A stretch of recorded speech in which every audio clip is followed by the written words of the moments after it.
What's with all the double names in 3 houses? The question became something of an internet rabbit hole of research for me. I learned stuff, and when I learn stuff, it helps me to remember the stuff better when I put it into charts, which is what I'm going to do here. I want to remember what I learned because, as it turns out, the use of names in Fire Emblem 3 Houses serves as a pretty good study of world building and theme. Maybe some idea fodder for aspiring writers out there. Comparing it to Fire Emblem Engage, in fact, gives us 2 case studies. One, I think, that had some good ideas, and the other some good warnings of what to avoid. So in this video I want to show you those charts, my theories on why so many characters have 2 names, and turn this into a sort of world building masterclass. What can we learn by comparing 3 houses and Engage? So first, you've got Keol, one of the 4 saints, the father of Saint Cethlian, brother to Saints Maquiel and Indek. Seteth is an alternate name. He is second in command to Archbishop Rhea and the brother of Flayn. I am going to put him under the category which I will call protection as a reason for why he changed his name. After the death of his wife and near death of his daughter in the War of Heroes, he went into seclusion until Rhea brought him to Garreg Mach Monastery. He maintains the false name and relationship for safety, specifically fearing that people would attempt to use Flayn's crest for nefarious purposes, considering the experiment conducted on Edelgard and Lysithea and Hanneman's surprise at his major crest. I would say it was a legitimate fear. Saint Cethlian, one of the 4 saints, daughter of Keol and niece of Maquiel and Indek. As Flayn, she is the sister of Seteth. She, too, changes her name for protection. For years after she was awakened, Seteth left her alone in Xanadu. She was eventually allowed to go to Garreg Mach, but Seteth watches her closely and has her conceal her name and true relation to him. She silences Maquiel and Indek when they attempt to refer to her as Cethlian, and she dodges Linhardt's attempts to investigate her major crest. Being young, impulsive, and less able to conceal her emotions, she lets slip a lot, but possibly out of respect for her father, she tries to maintain the facade.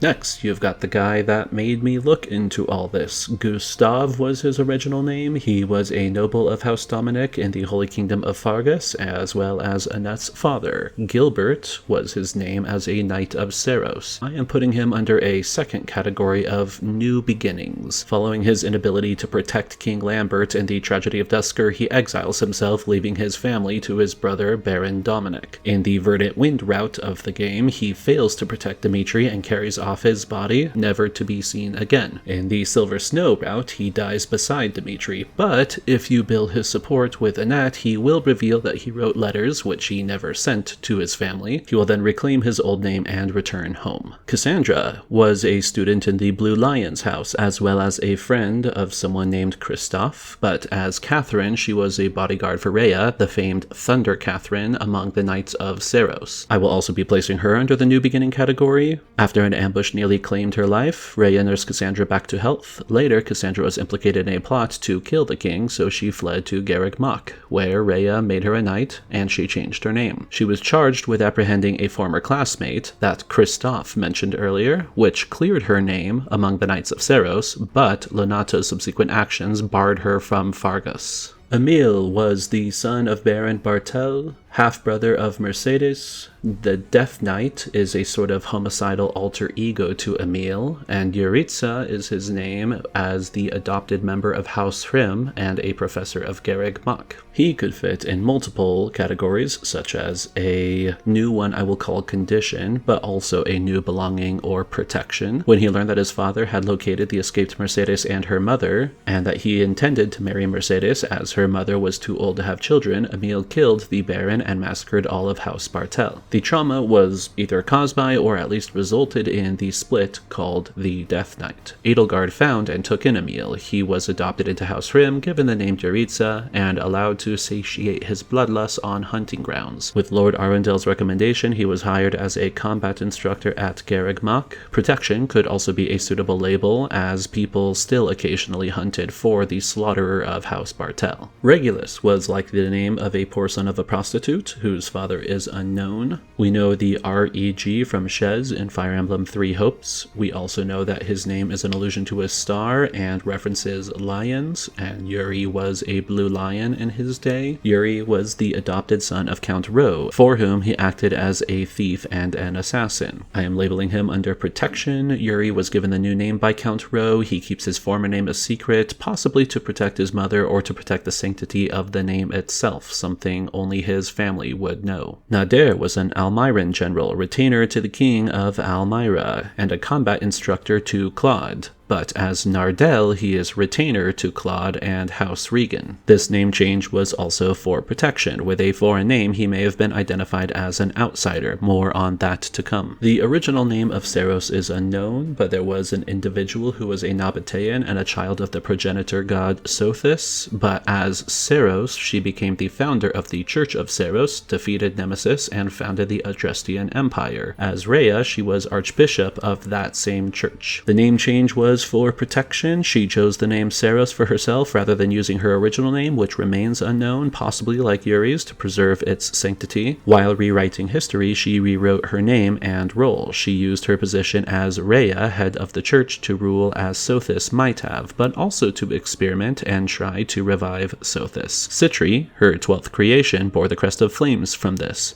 and Gerald the crest of Seros from a time when she gave her blood to heal him. This resulted in Byleth inheriting both, and something about Citri's sacrifice and Rhea's creststone serving as a heart made Byleth a vassal through which Sothis might return. Talus is the leader of the group known as Those Who Slither in the Dark, an audacious name for a group if you ask me. As Arundel, he is the uncle of Edelgard. His was a name change out of utility. At some point while Arundel lived in Fargus, his personality changed, and he stopped donating to the Church of Seros. This marks the point at which Talus likely killed and used some form of dark magic to replace Arundel. Talus then used this new position to capture the children of the king and subject them to experimentation. These experiments killed all except Edelgard, who was supposed to be imbued with the power to overthrow the gods. Solon, another member of Those Who Slither in the Dark, and Tomas was a librarian at Garrick Mach. Again, utility. At some point during Tomas's 40 years as the monastery's librarian, Solon killed and replaced him. Solon used this position to both infiltrate the monastery and to study from the library, learning much about Garrick Mach's history and inner workings. Kranya was a member of Those Who Slither in the Dark, but Monica was a graduating student from Garrick Mach. Nearing the end of Monica's time at Garrick Mach, she was captured by Solon, likely killed, and replaced by Kranya. It's possible, though never fully confirmed, that Kranya did this to become a liaison between the Agarthans and Edelgard. We never did get an explanation for her appearance, though. What's with the tails? Cleobulus, I'm guessing.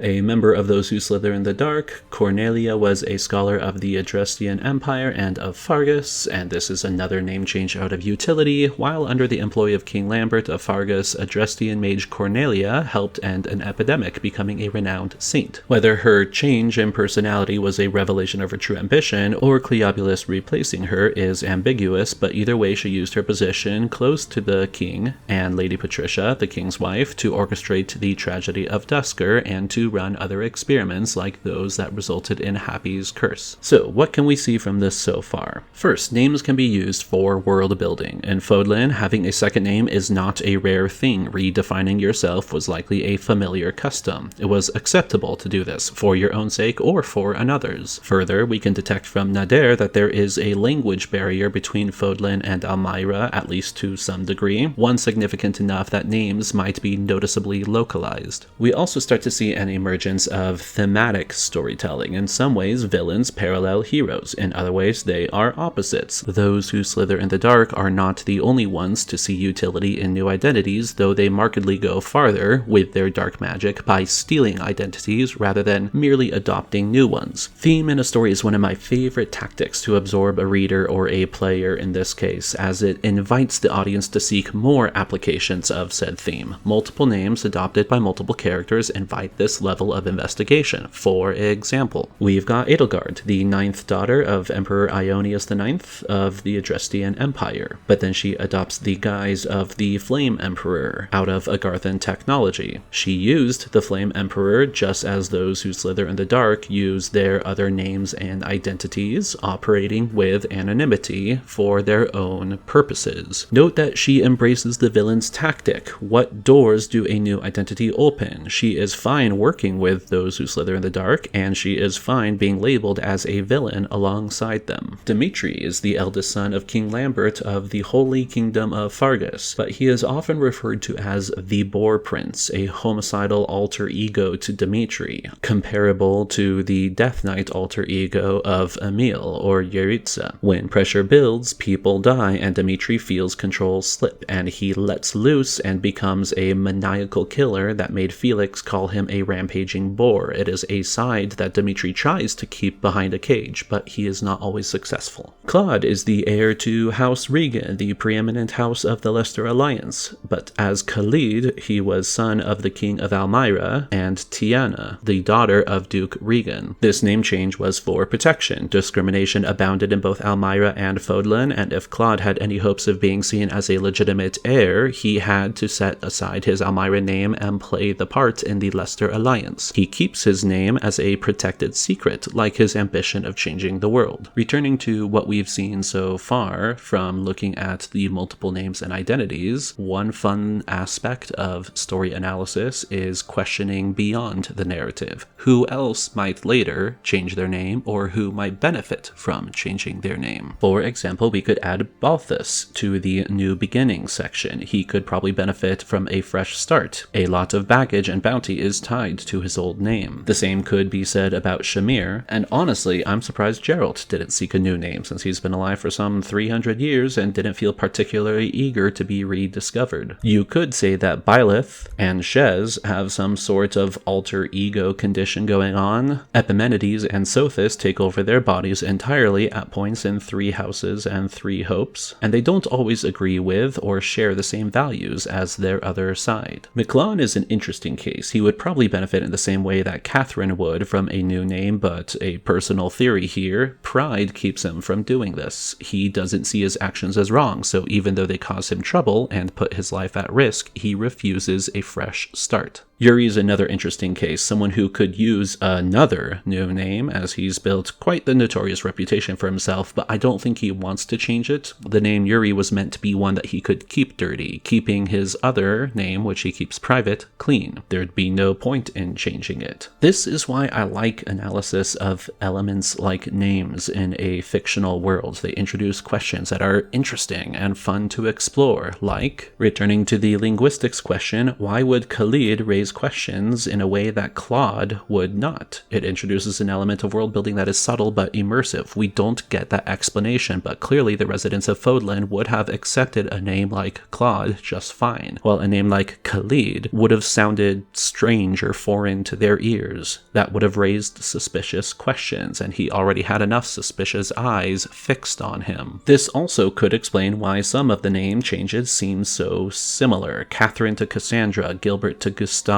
changes made by those who were seeking a new beginning in a different nation, but not really trying to protect anyone. Maybe these similar sounding names were something that the individual could cling to, but that would help them fit in where they'd relocated. When the game first came out, I wondered if language would play a larger role. Edelgard was a Germanic name, Dimitri Russian, and Claude French. While that turned out not to be the case, names in 3 Houses are a bit of a hodgepodge of German, French, English, Norse, Spanish, Italian, pretty much anything Western European. The names did feel localized to at least some small degree. Some of them bear obvious allusions to our world. Leicester, for example, is full of Shakespearean allusions, but there was enough consistency in Fodlan that allowed for something that felt like a cohesive world, and having Claude feel compelled to leave the name Khalid behind and to change Nader's name added a level of complexity to the world that I really appreciated. So, what lessons can we learn from 3 Houses? Considering language can be an effective tool in world world building. A theme, such as identity, how it changes, how it shapes interpersonal interactions, can call attention to overlooked details and encourage further analysis. Consistent patterns and themes also invite further exploration into fictional worlds. These create a more thrilling, more immersive user experience. Fire Emblem Three Houses uses names as one way of effectively doing just that. But if we look at the more recently released Fire Emblem Engage, we have a good counterexample.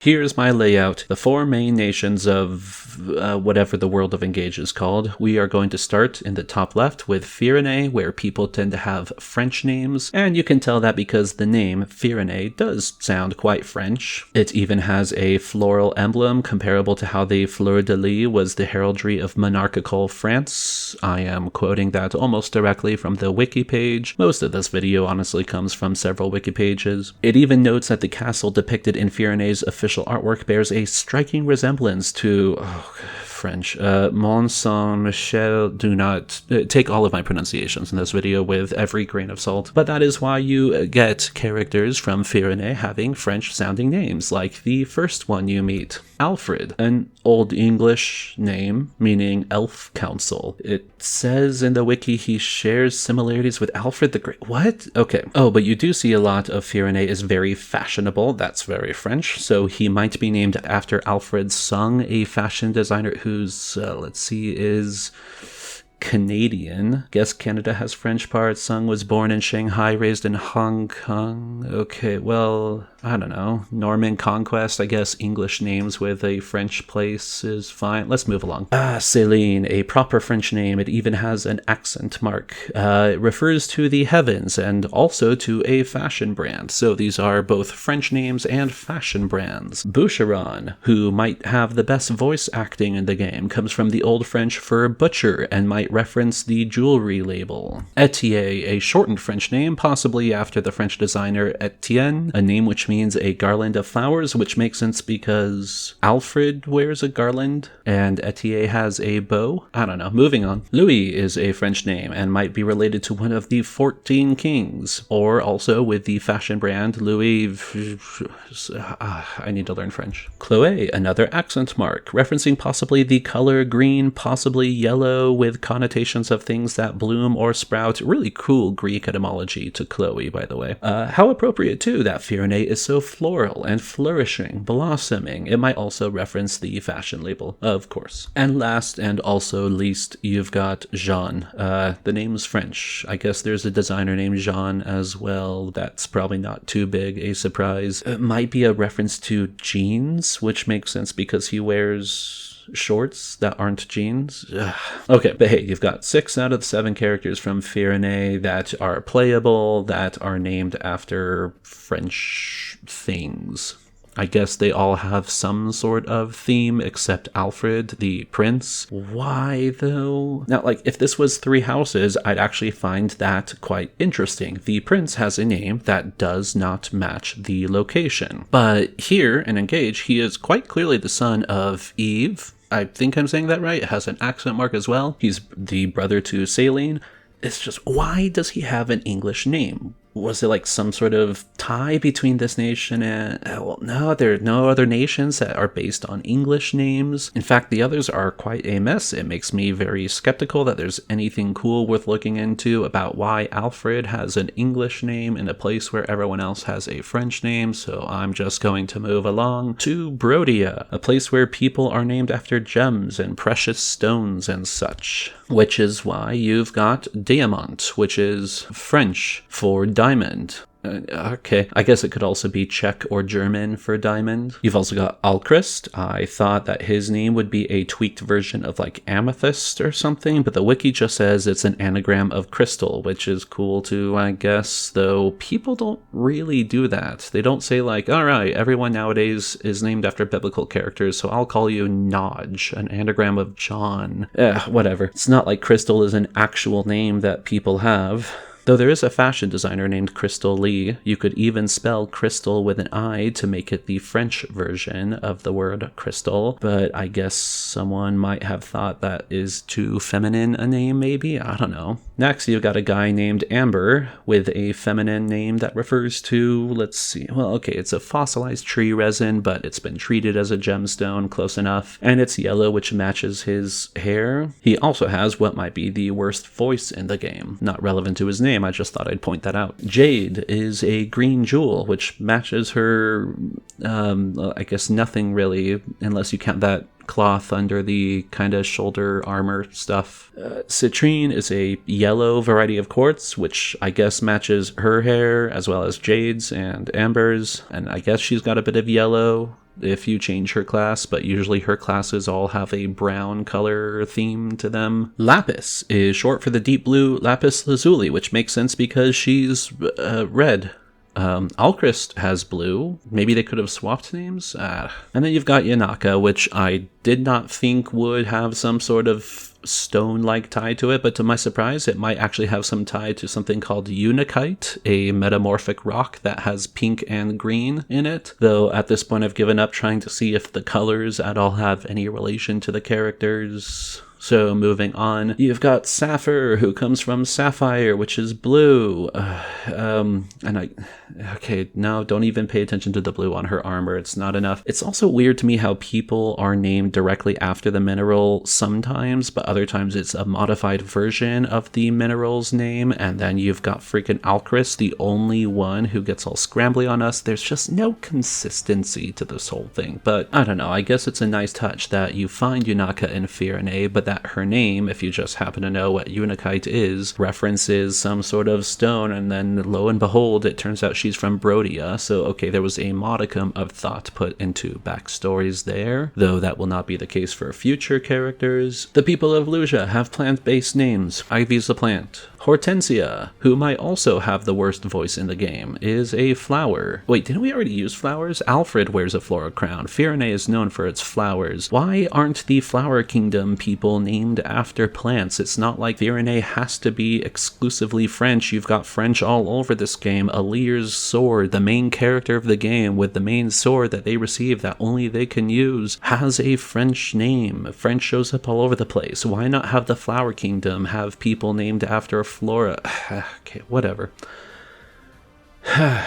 Like, what does Illusia have? A shadowy moor, a place called the Lake of Mystery, a place called the Tower of Wisdom, the Mage Dragon Village. It's all dark and spooky with sort of ancient vibes, and it's got old cathedrals and snow-capped mountains. It actually sounds pretty cool as a place. Why are they the ones named after plants? Why don't they have names like Alfred if they've also got the Old English origin Ivy? I could see Old English names ruling over a place called the Village of the Fair Folk. I bet you didn't know that was a part of Illusia. They've even got two cathedrals, though I'm not sure about the names Destinea and Hasaud, H-A-S-A-U-D-E. I can't find an etymology or comparable name for that one. It's like nothing means anything in this game, but I'm getting ahead of myself. Next, we've got Zelkov from Zelkova, a tree in the Elm family, and yeah, it doesn't really sound like any of the names in the game so far. Zelkova is a Georgian name for a tree, but it actually means something like a pillar of rock or stone, which would have been really cool if he was secretly from Brodia. I mean, Zelkov certainly doesn't sound like other Illusion names. He also has a very unique aesthetic. He doesn't look like other people from Illusia. Possibly has my favorite design in the game, by the way. But like, where would he be from? No one else has comparable names. Several of his attack dialogues are in French. You'd think that would make him Firenese, if that's the right word for it, but nope, nothing like that in his backstory. Nothing tying him to Brodia or Solm. I'd love it if his name or if his unique speech patterns were some springboard into questions about his backstory and origin, about why he doesn't quite fit in with the other illusions. There's just like so much potential for world building and character development here, but it's all squandered. Zelkov is a modified version of a name for a tree, and that's it. Kagetsu also has a name that sounds different and could indicate that he comes from a place beyond Illusia, but that doesn't play into his backstory at all. The kanji equivalent for his name is composed of the characters for flower and moon, which might refer to any of several plants. Rosado is Spanish for pink,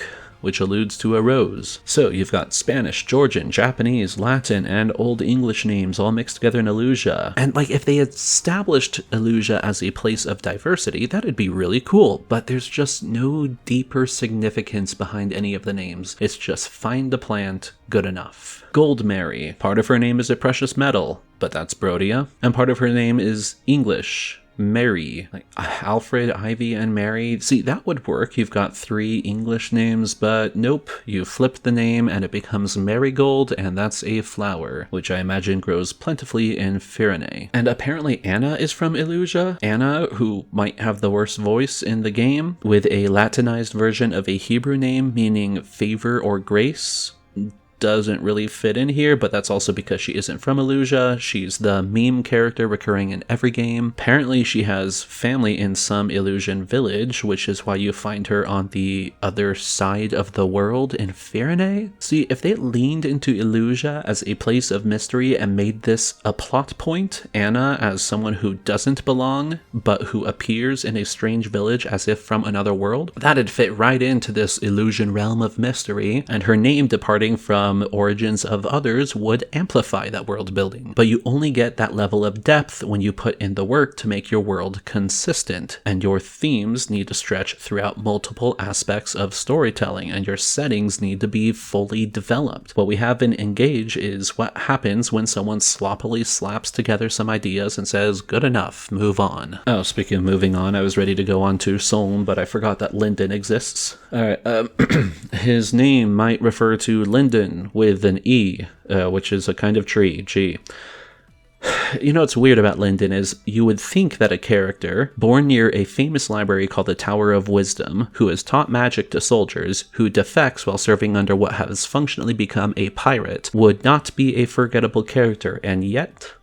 Also, the boss of his chapter he fights under is Abyme, don't know how to even say her name, nor do I care. She's like a boss that you see twice for no reason. She has no backstory, she's just some illusion general, but her name is French, so you'd think that she's from Firene. Rodin is the other illusion general who attacks you, and his name has a couple possible origins, none of them related to plants, though the surname Rodin has possible French influence. It's like everyone in this game is from Firene, but none of...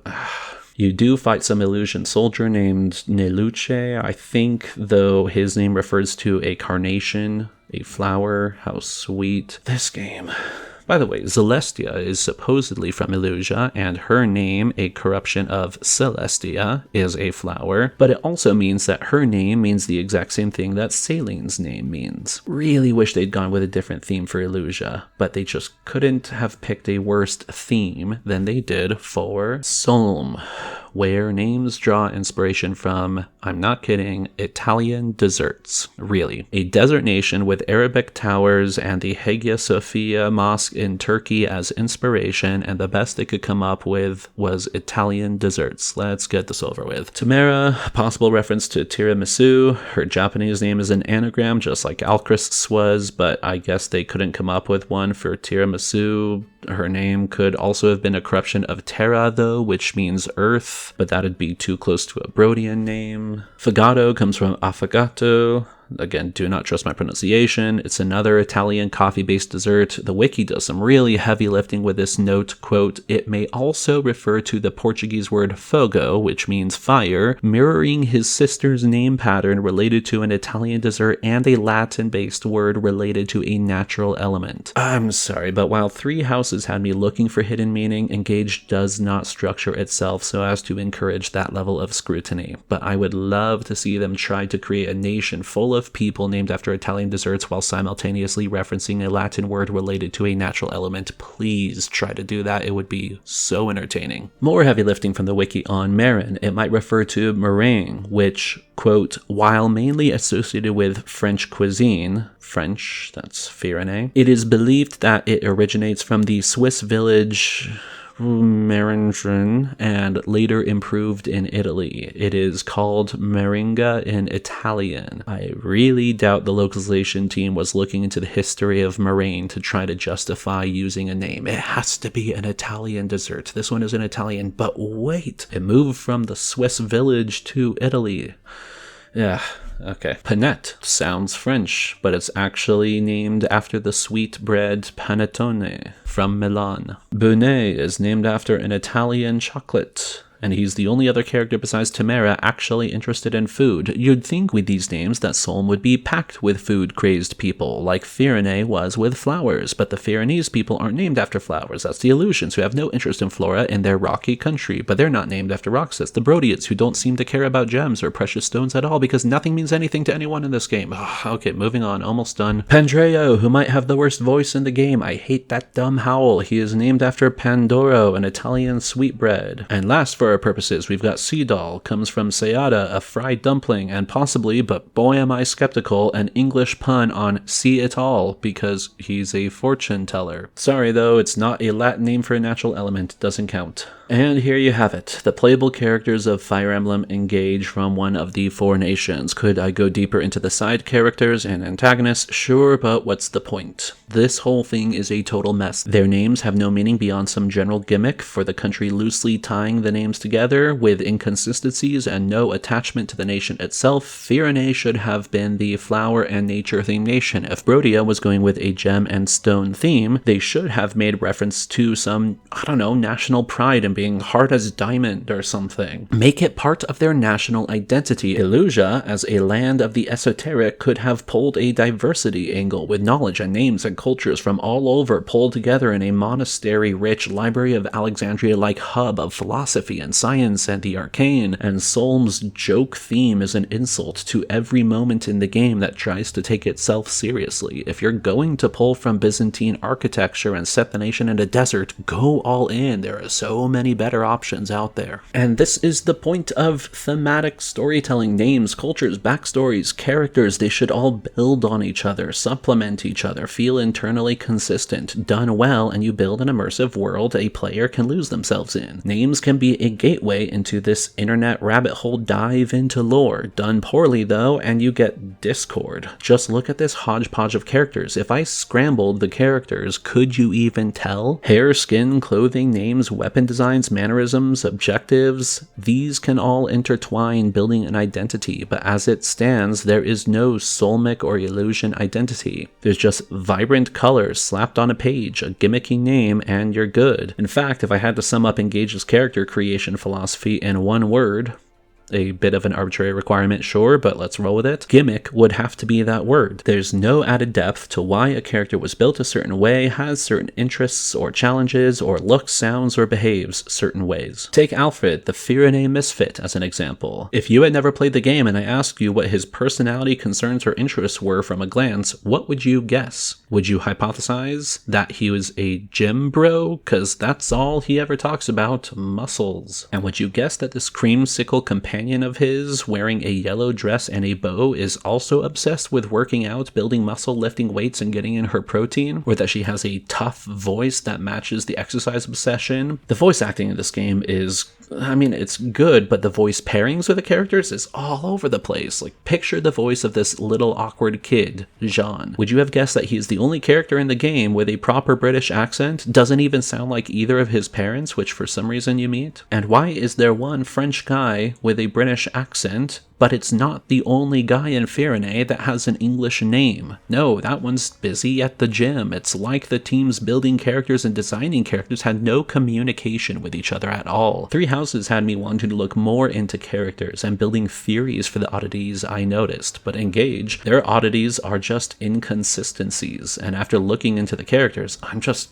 tired. So like, why does the protagonist have a sword with a French name? And why does Zelkov mutter in French when attacking? And why does Amber even exist? I just do not care anymore. The character names are gimmicks, and gimmicks do not a deep world make. So, what can we learn from this rant? Well, if I were to divide it into how each game builds its characters through the lens of which names they select for the characters, I would say it comes down to a difference of thematic structure versus bland gimmicks. themes are deeper, with forethought put into the world you're building and the character's place in that world. Keeping this overarching idea in mind, which should thread through several aspects of creation, interconnects and binds multiple aspects of your story. This creates complex layers that make the world feel real, full of real people who actually live there. You could see characters in Fodlan contemplating their name, their identity, how they're perceived. But if I'm in Solm, do I have to think of an Italian dessert when naming my child? Is class a thing and higher class people can afford to find someone to identify an Italian dessert that also resembles a Latin term for nature? It just feels so fake, and that's what gimmicks do. They're shallow. There's nothing to explore because there's nothing worth finding. Any pocket of significance is isolated and disconnected from its world. If you try to tie these things together, all you discover are contradictions. There's nothing to analyze. Just roll your eyes when you meet the next character, hear their ridiculous name, and move along.